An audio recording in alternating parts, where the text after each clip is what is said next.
Welcome, boys and girls. Mrs. Rodriguez here. We are doing ELA lesson number 12 today. But before we get started, remember we need our learning materials. Let's take a look at what those are. For reading, you're going to need your reading notebook or journal, your independent reading book, and a pencil. And for writing, you're going to need your writing notebook or journal and a writing instrument such as a pencil. And let's make sure we are ready to learn from home. Is your body still? Are your ears listening? Are your eyes looking at my screen? And is your brain thinking? And very important, is your computer charged or plugged in? Please make sure that it is. We need your computer fully charged so that there are no problems in between this lesson. I'm going to give you a few seconds to gather your materials. And if you need more time, just pause the video and come back.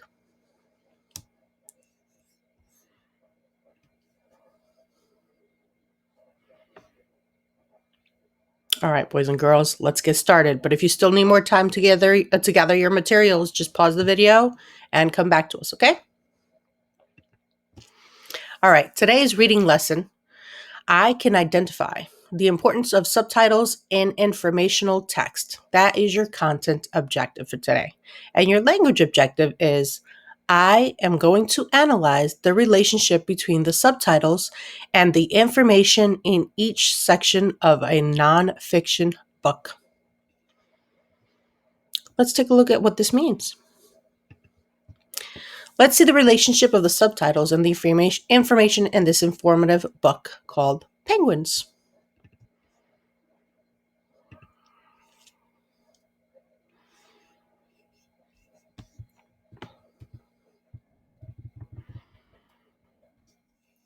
So the subtitle is, what are they?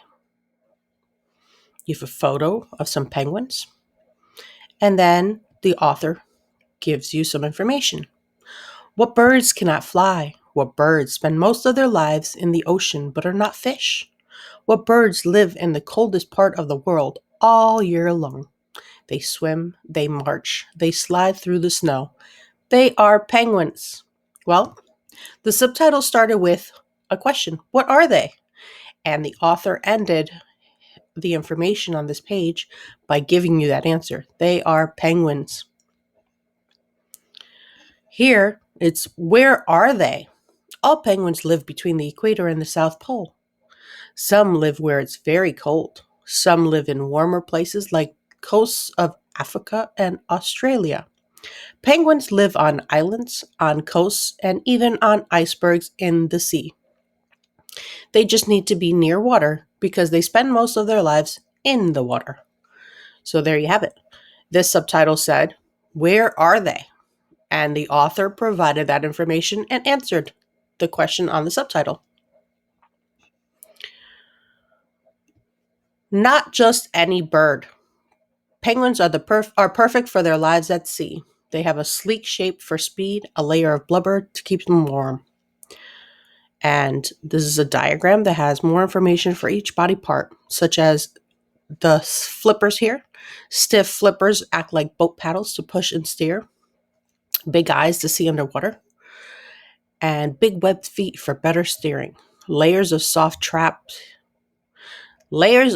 feathers trap heat. Stiff, oily feathers on top keep out water. So the subtitle kind of gives you an idea of what information you'll find on each page.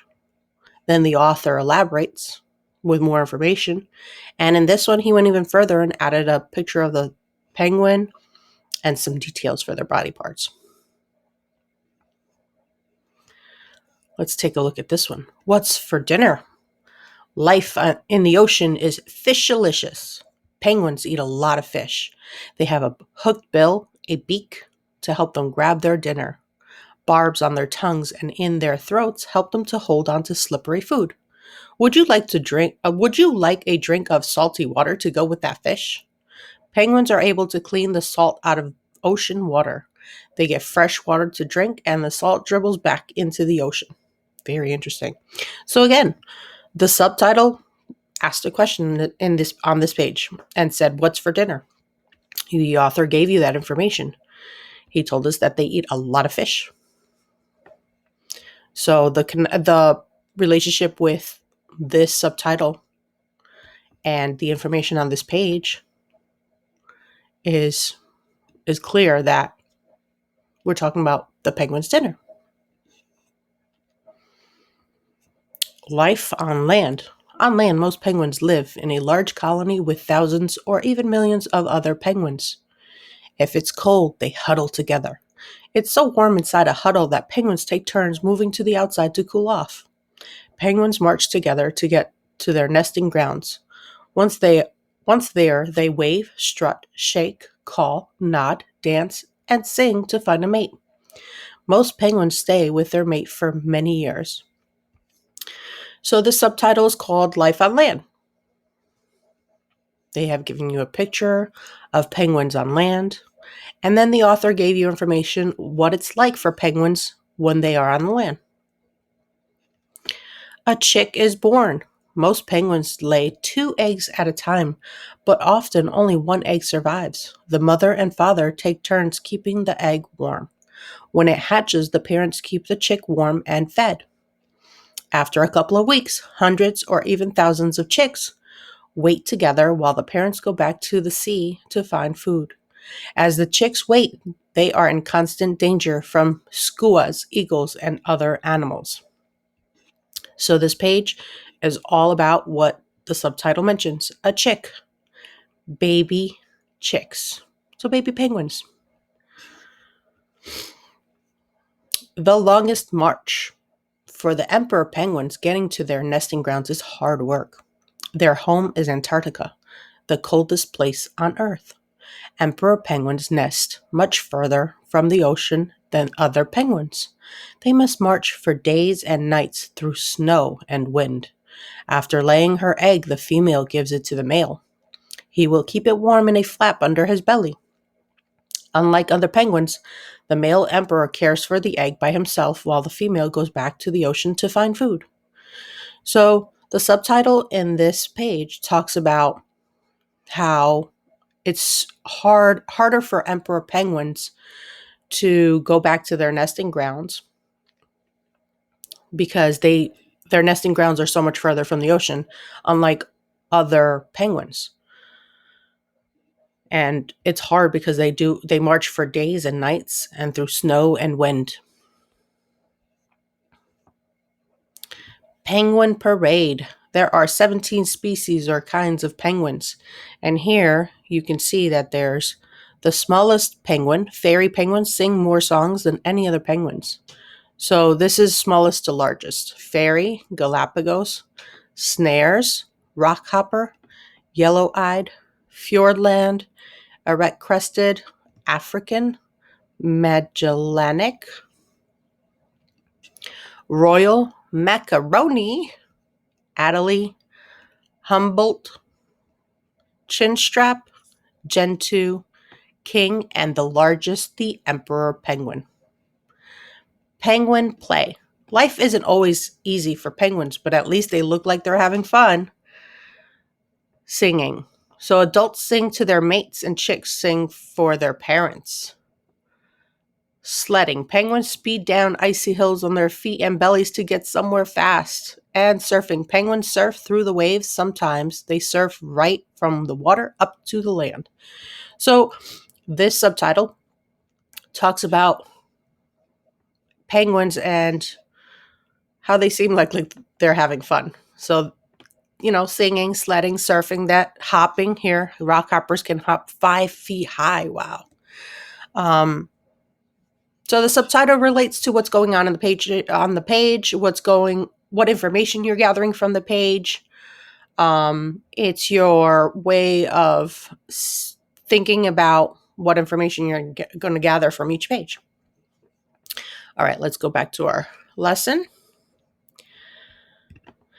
Now let's check what relationship was there between the subtitles and the information in the informative text penguins. In the subtitle, what are they?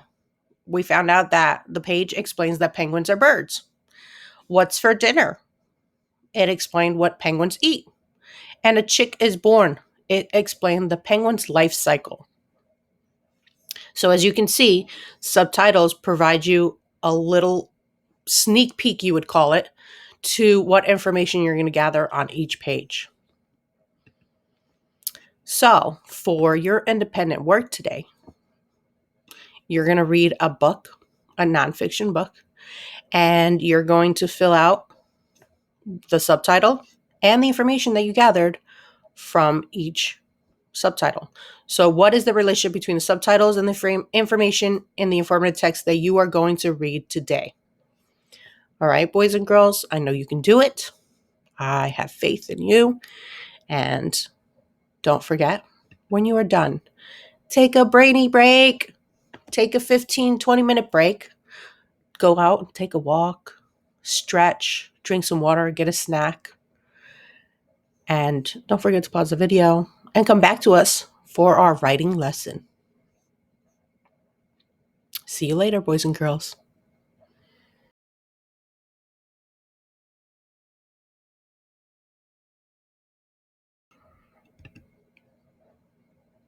Boys and girls, welcome back to our ELA writing lesson number 12. In today's lesson, we will be talking about punctuation and paragraphs. So the content objective for today is we can understand that writers edit with a laser focus on one of the most important organizing structures, the paragraph. The language objective, we can edit our writing piece to organize in paragraphs.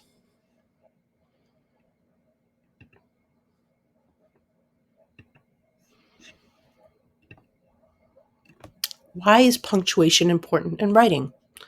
Take a look at this paragraph here, and I'm going to read it to you exactly as it is written down right now. Penguins are animals that live in areas with low temperatures where it is very cold, but they live in large groups of penguins called colonies. Penguins are birds that do not know how to fly. However, they swim as well as if they were professional swimmers. They have lots of fun ways. They like to sing, slide on the ice, and even surf in the waves. Penguins love to eat fish. They have a kind of pointed barbs on their tongues and in their throats that helps them hold their food. Like, for example, their fish type of spikes works more or less as if it were a fork to be able to hold their food, thus taste their food. Being in large groups helps them to have a better survival in their natural habitat. Did you understand anything I said there? Was it a little confusing? Very jumbled all together? And this is why you need punctuation, because it breaks up the paragraph to make sense. It stops a sentence where it ends. It pauses when you need a comma.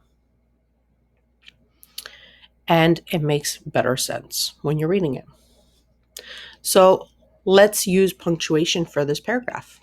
And let's see what it looks like when it has punctuation.